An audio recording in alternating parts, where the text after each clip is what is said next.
There we go. That should do it.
All right, let's see here. 2:30 on the nose. Who's ready to rumble?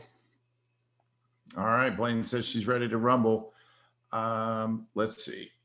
Double checking one thing and we're ready. Brett is getting his COVID shot, best I can tell. So that's good news.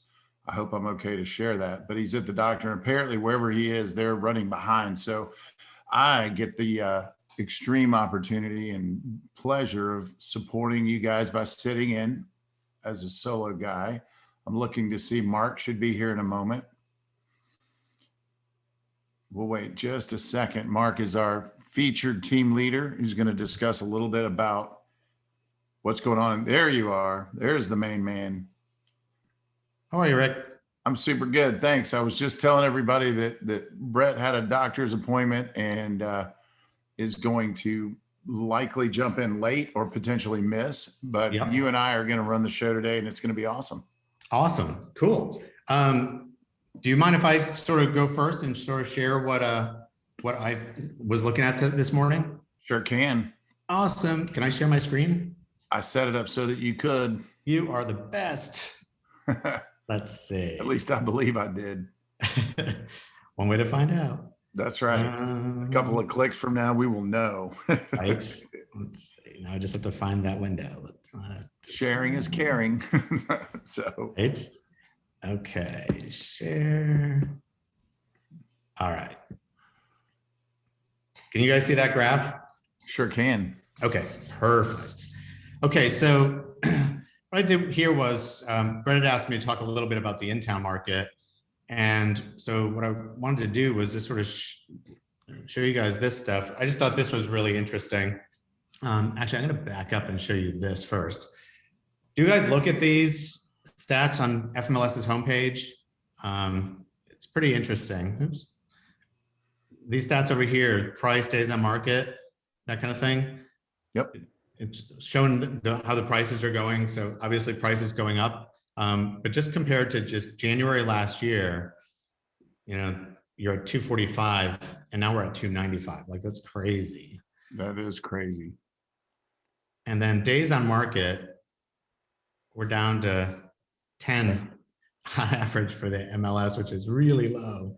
Because when you think about the houses that are, overpriced and sitting for a long time, and the higher end price ranges that don't move as quickly, those are all factored in, and it's still only 10 days. So that's crazy, because there's a few that are on for 3 years because they're still 100 grand over at market Right. value and potentially have holes in the roof. Absolutely. So I just thought that was kind of wild that we're down to 10 days. But closed sales, obviously, it's seasonal. And last year in March, April saw a big dip because in March we all stopped working for a couple of weeks. And then, it's seasonal, it goes back up and goes down. So we're on the upswing, for the spring. So that looks a little bit more normal. But this is what I just think is the most interesting stat: 1.1 months of inventory for the entire MLS, which is crazy. Level market is what, 6 months, Rick? Yeah, that's a balance between 5 and 6 months would be balanced. Yeah. So we're 1.1. So you were definitely in a steep seller's market. The other thing I wanted to show you was this. So if you guys, I don't know if you guys look at these info sparks through FMLS, you can look at these are provided by Showing Time, but you can click down here and it goes to all the different things. So this is sales price. So the red is City of Atlanta, the yellow is Decatur, the gray is Metro Atlanta in general, and the blue is the entire FMLS.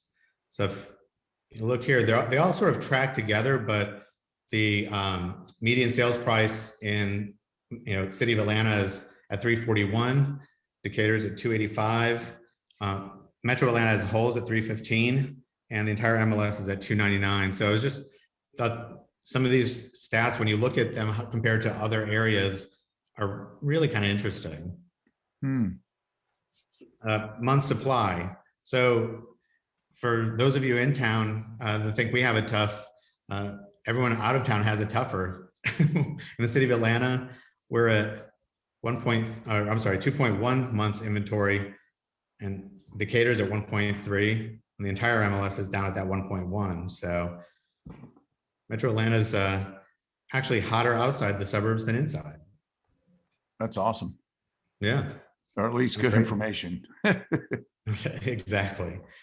Days on market's another, like I said, that's 10 there across the board.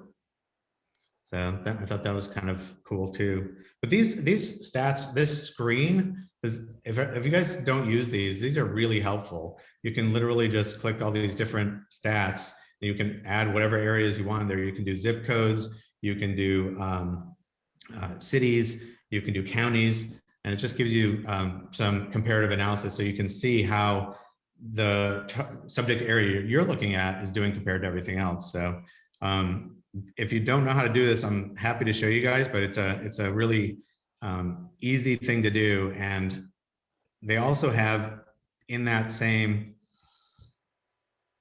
place, they have these, they give you like a one sheet, they give you a one sheet on these different areas. So you can pick zip codes. So this one's for 3030. And it just gives you sort of key metrics for month over month and year over year, year to date. And it's just kind of cool to see all these stats. So I wanted to just point this out because this is really good information that I don't think a lot of agents realize we have access to. So you can literally go all through these different, I just pulled all the different zip codes in the areas where my agents are selling. And you can drill down really low into the zip code.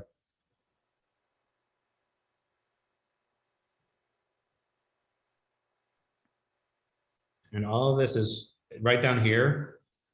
You just click on more stats. And it makes you log in again.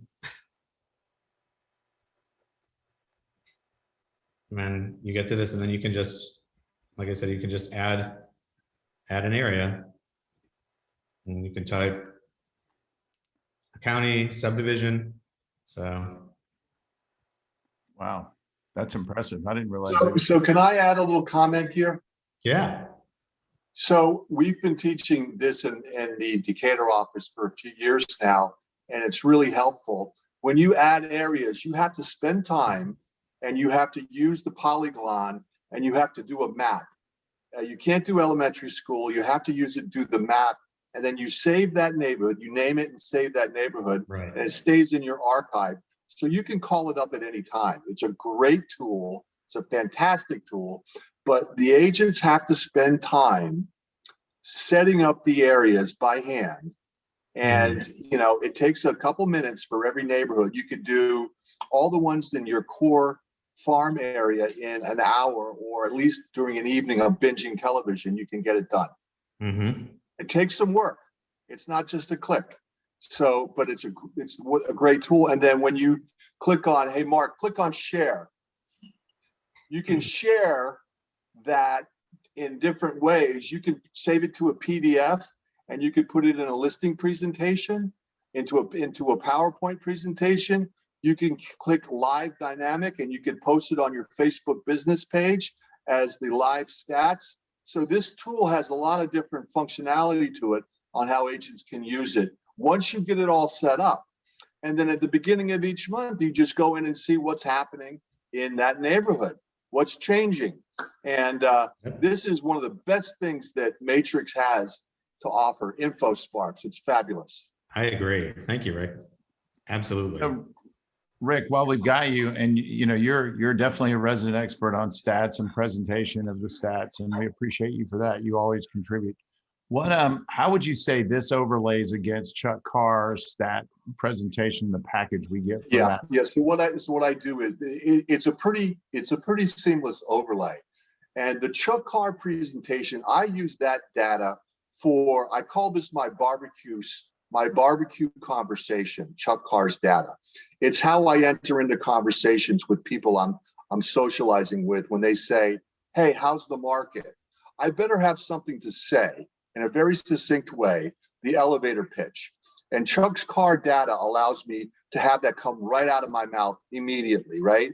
And then if they want to know more information, I then pivot to the InfoSparks data, which is what you can drill down deeper when you say, well, why are you asking? And then they say, well, because I'm thinking about all the houses that are going for sale on my street, what's happening in my neighborhood.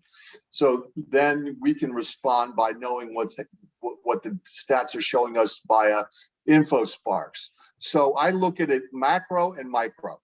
That's how I use the two. Right. That's beautiful. Yeah. And just to remind everybody that, you know, there's the national news, and then that's news that you hear on the late night NBC, news. And then there's the macro, which is a broader brushstroke, if you will, like the entire MLS, 42 areas. And then there's the micro, which is where your intimate conversations around, with a client specifically. And so what I hear you saying is that Chuck Carr gives a great summary judgment of the entire macro market to allow you to engage, and then you migrate down into micro markets using Yeah. And then there's even the micro when you're involved in a multiple offer situations. I've started going down and doing a really finite neighborhood search of looking what the houses have sold for over asking price over the last 6 months in that neighborhood. So I can say to my client, look, they're at 101 to 114% is the range over asking price, and the average is 104.5. So if we don't go in at least 5% over asking price, we're not going to win this, based upon what this micro data is telling me about this particular neighborhood. Man, that's awesome. That's awesome. And so let's, I was going to share a little bit of the Chuck Carr stats, but at the end of the day, I think what Mark did was way more specific to the conversation. And so I'll just summarize where I would have gone, because I don't want to bore you guys with 1,000 pages of detail, is that you can adjust his data for price point and area. But again, it's mostly macro. And then the micro, I think you're right. I think sources beautifully from the FMLS system. So just keep in mind that you have both at your avail. And the other thing that Chuck Carr allows and provides is a buyer presentation, seller presentation, a grab and go. There's some real quality products to at least benchmark what you're currently doing from the presentation side. And, you know, if you look at the data and like we are and you are, you really winning listings is king right now. If you have the listing, you're going to get paid. Hey, And so, Rick, if you go open up that Chuck Carr presentation, the one thing that does that I use a lot compared to InfoSparks is the difference on days on the market between no price reduction and having a price reduction. And when a seller sees that on Chuck's front page, it blows their mind. The difference between 5 days and 55 days. I mean, it's dramatic, right, Mark? I mean, it's big. It is. And Well, again, it's a it's great way about to educate your consulting. sellers. It's about consulting with your data so that you can allow them to self-discover a truth that aligns with the reality you're going to present for them or that's coming. So when they say to me, hey, how about we try 415? I'm like, I think it's 399, but if you want to try 415, look at what happens to the days on the market when we have to chase it back down again with price reductions. It turns into 90 days on the market. And in your situation, that may not be advantageous. Let's just let's go in at 399 and let the market take it to where it should be. And maybe it ends up at 415. But the risk of pricing too high is too dramatic. And look at this chart, and that will show it. Right. And I don't think there's a lot of risk of slightly underpricing a property right now. There's so many buyers in the market the market forces are going to drive it up. Yeah, I mean, you literally can't underprice a house. It's near impossible. It reminds me of the story of the house I looked at. I was going to buy in the downturn, and there were a lot of foreclosures in 2010, 11, 2009, and it was 100,000. It was in Virginia Highland, 100,000 below market. When I got there, it had been on the market 2 hours, and I bet there were 25 realtors climbing through windows. There wasn't even a lockbox on it.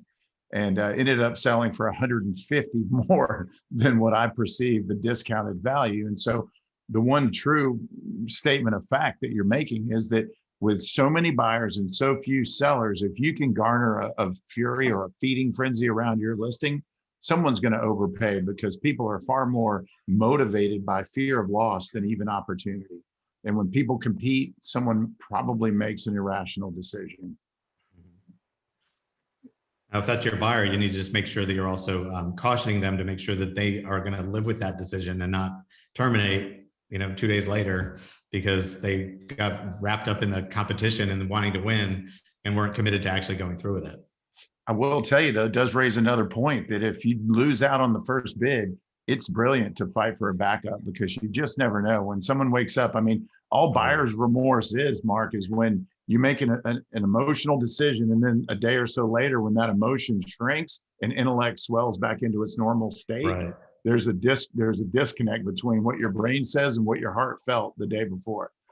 And so I'll add one more thing to the conversation is it's brilliant to brace your buyers for the reality they're going to have remorse. You're going to have a panic attack or two. Here's the data that supports your offer today. And tomorrow when you wake up stressed and excited that you got it, probably simultaneous, just let's go back to the data and make sure that it still makes intellectual sound, that it's set up and based against soundness or an intelligent decision. Yeah. And But when you warn them they're going to have it, people tend to avoid things that you tell them they're going to have as a detriment.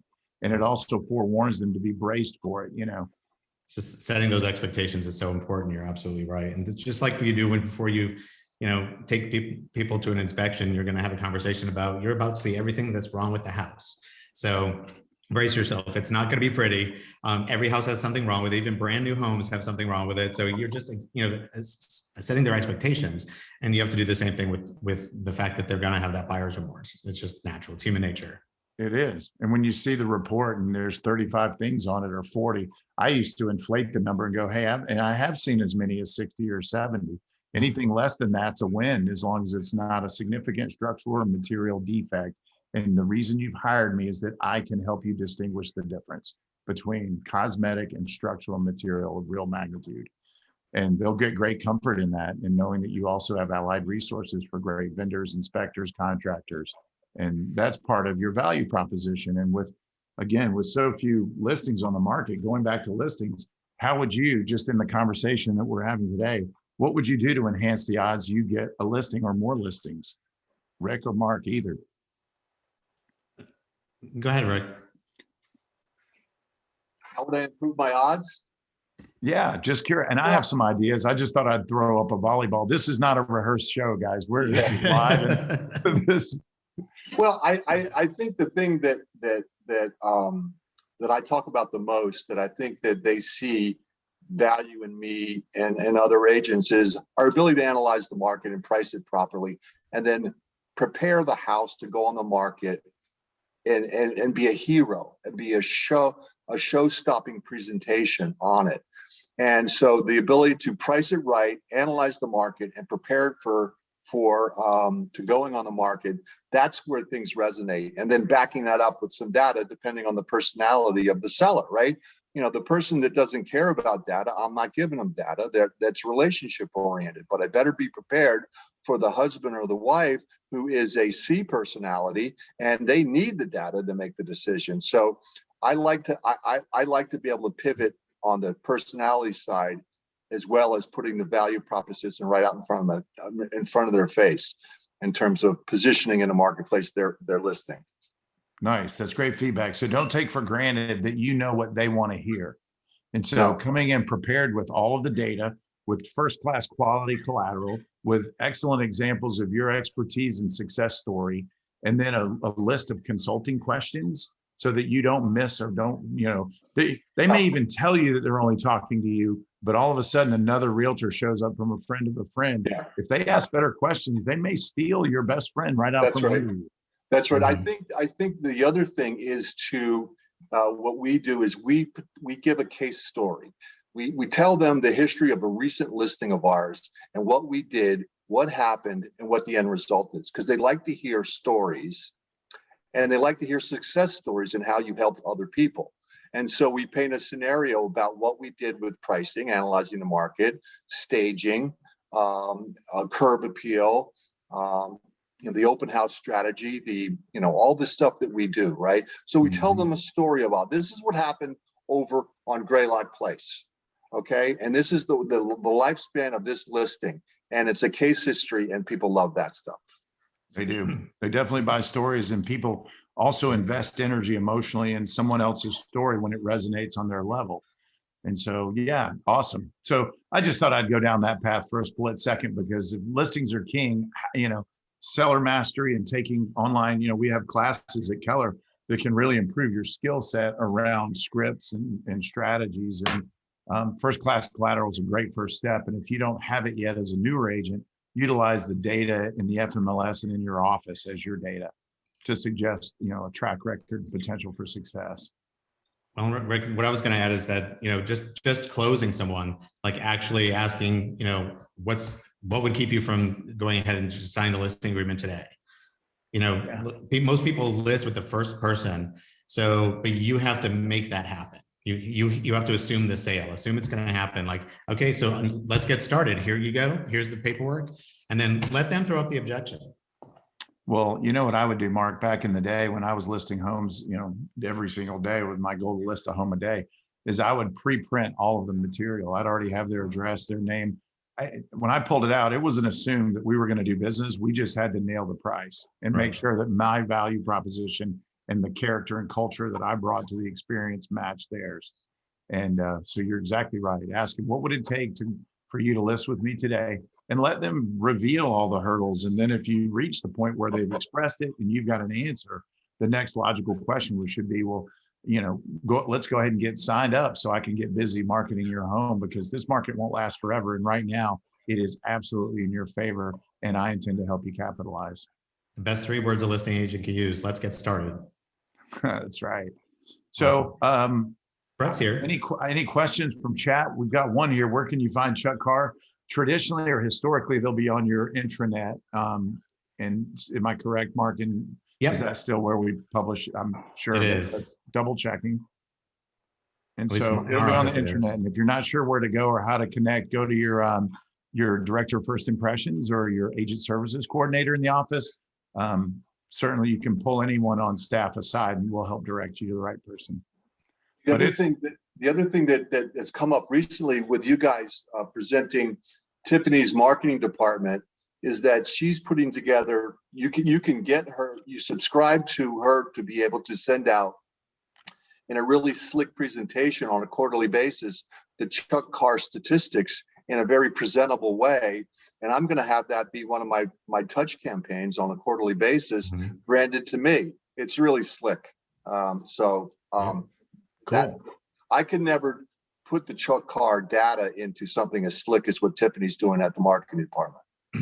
Well, I would agree. And that's the goal, is to help arm you guys with, ready to go, ready to serve opportunities to show that you've got it going on. I'm glad to hear that you guys are using that stuff. That's yeah, awesome. me too, because it's not inexpensive and it's a great value. And you can also have it customized, Rick. So if you want to call them up and for a minimal amount of money, they'll set it up and make it completely staged to you. If you don't, if you're not there yet, man, just plug and play, send it to your database. The odds are there aren't a dozen realtors using that exact tool. In fact, the odds are that they're not. And credibility, credibility is everything in this business. Yeah, absolutely. Cool. Any other questions? Brett, did you have anything you wanted to add? I see you popped on. No, I popped on and I'm actually enjoying listening for once. You guys are doing such a great job. I just, the Chuck Carr stats and being the economist of choice is really our goal. And you guys really nailed that today. So I can sit here and be a student in wisdom. So thank you all. Well, Mark and Rick did the heavy lifting, and I'm grateful for you guys being on the call. Yeah, I'm glad Rick was here. That's awesome. Yeah, me too, man. Way to bring real world experience to the table, and what a great advocate for using great tools and being a great steward for the industry. Absolutely. Cool. All right, guys. Well, if you guys are good, we've got another 2 seconds. If anyone wants to pop on, unmute, a question, a thought. Listings are king. If you've got a buyer, be prepared to really consult them towards, potentially losing on a few houses before they find the right one, unless they're really aggressive. And, the difference between pre-qual and pre-approved is significant. You want to convert the mindset of the seller to you're 100% unequivocally capable, ready, willing, and able.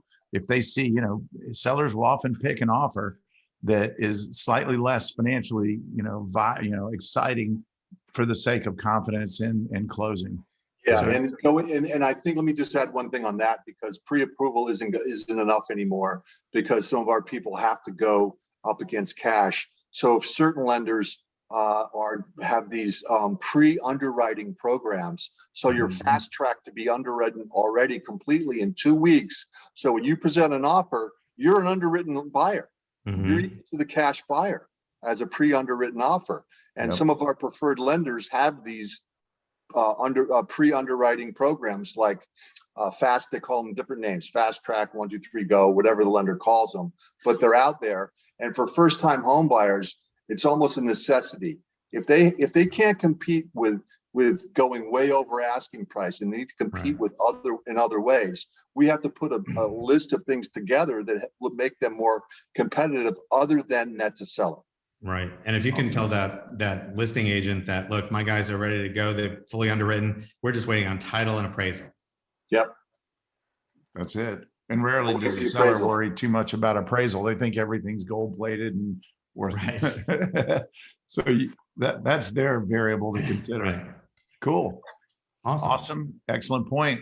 We've still got a minute, man. This has been good.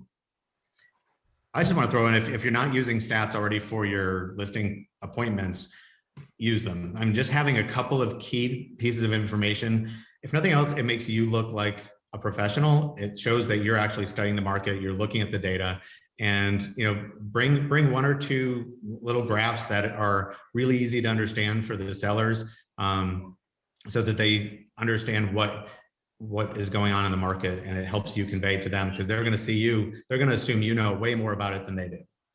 Yep. Well, opinions Mark, are debatable. Mark, to that point, it's kind of like if I was going to give $100,000 to a stockbroker today, and he looked at me and said, "Just trust me, I know what I'm doing," I'm not sure I'm going to be super comfortable with that. I'm going to be like, show me some numbers. Show me, you know what you're talking about. Show me the value you bring from me investing in you. It's no different in real estate. A lot of agents go to the table going, hey, trust me, I'm the king of Morningside, or I'm the, all that stuff. And I'm not sure it's clicking with the consumer as much as the agents walking in going, let me show you what success looks like in this market. Mhm. And here's the numbers to back it up, right? Which is the whole reason we're doing these calls, right? Yep, exactly. All right. Currently creating my first listing presentation. This has helped me add a few slides to my PowerPoint. That's Yeah, awesome. baby. Well, and Love to you hear really that. only need, I mean, Rick will tell you, you probably only need what, 6 or 7? How many do you use consistently? Less than 10. Less than 10. And so, yeah, the key is that you tell your story in a succinct enough way, but also detailed enough that they respect that you did your homework and know what you're talking about. And then at the end of the day, show data. Here's another point. Show your data, explain the data, and then ask them what it means to them. Because if they don't own it, they're gonna always be in suspicious state until they voice their own opinion around what you've shared as truth. So no one denies their own truth. So the greatest way is to go, hey, here's what the data says. How do you feel about it? What do you think? And in that scenario, what would you think we should do? And even, and you make it so obvious and rhetorical though, that it becomes irrefutable in their minds. Yeah. Hey, I have a Great quick advice. question, guys. Sure. Sure. Hey, this is Mandy. Thanks for Mandy. doing these weekly calls, by the way. I appreciate it. And thanks to Rick Baldwin for showing us how to use InfoSparks last year. It's been pretty life-changing. It's great to break down the stats. But I have a question in regards to new construction. What do you guys think the difference is, or percentage-wise, with new sales and stuff like that? How do we guesstimate that, do you think? Because it's not in FMLS, or some are, but not all. Good question. And it's circumstantial. Yeah. And gonna the say- problem is a lot of new sales data won't be in FMLS, to your point. So Right. there's no way to really find it unless you were going to somehow go through tax records, and you're not going to go to that extent. I don't think there's a lot of I don't think- negotiability in new construction traditionally, and they've kind of historically, if it's standing inventory, it's been there a minute, you kind of have to analyze the seller's pain point and realize if they're selling, 10 a month and they've got 0 in inventory and 1 is in framing stage, they've got the ability to wait out the perfect ideal buyer at the perfect price. That's true. So, Yeah. I don't know if I answered your question, but it's so circumstantial. There's not a blanket answer for. Yeah. What I don't think, Mandy, that the amount of new construction that's out there that's not in MLS is going to change fundamentally the inventory supply, right? We are so undersupplied now that even if we doubled the inventory, it would still be only 3 months supply of inventory. Okay. That's true. That's a good perspective. Yeah. So Thank you. It doesn't matter. And there's not that much. Well, there's 0 new construction in our core price points of 350 to 450, right? It doesn't exist.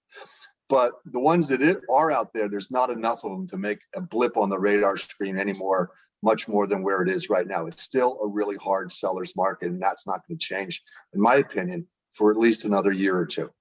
Yeah. We're still in a deficit from the crash in 2008, 2009, where new construction stopped. We haven't yet caught up to where we were. Gary Keller had a slide on this during family reunion, and we're getting there. We're almost there, but we're not even caught up yet. Okay. All right. Thanks, guys. Sure. And the other factor in new construction that's interesting to me is that the cost to build is so much higher. It's just, you're going to pay a premium for new construction now as they continue to ratchet up, just roll in what it costs. I mean, I think last I heard, a sheet of plywood, the construction plywood was around 12, 13 bucks. Now it's upper 20s, literally overnight. And there's a lot of wood that goes into building a house. So there's a premium for buying new construction that's going to create a moving target as well, based on the builder and their buying power and whether they buy bulk and how they get their materials. All right. I'm going to jump out because I've got a meeting to jump into. Yeah. Awesome, guys. Have a great rest of the afternoon. Thanks. Appreciate Thanks, y'all. it. Thanks, Rick. guys. See ya. Bye.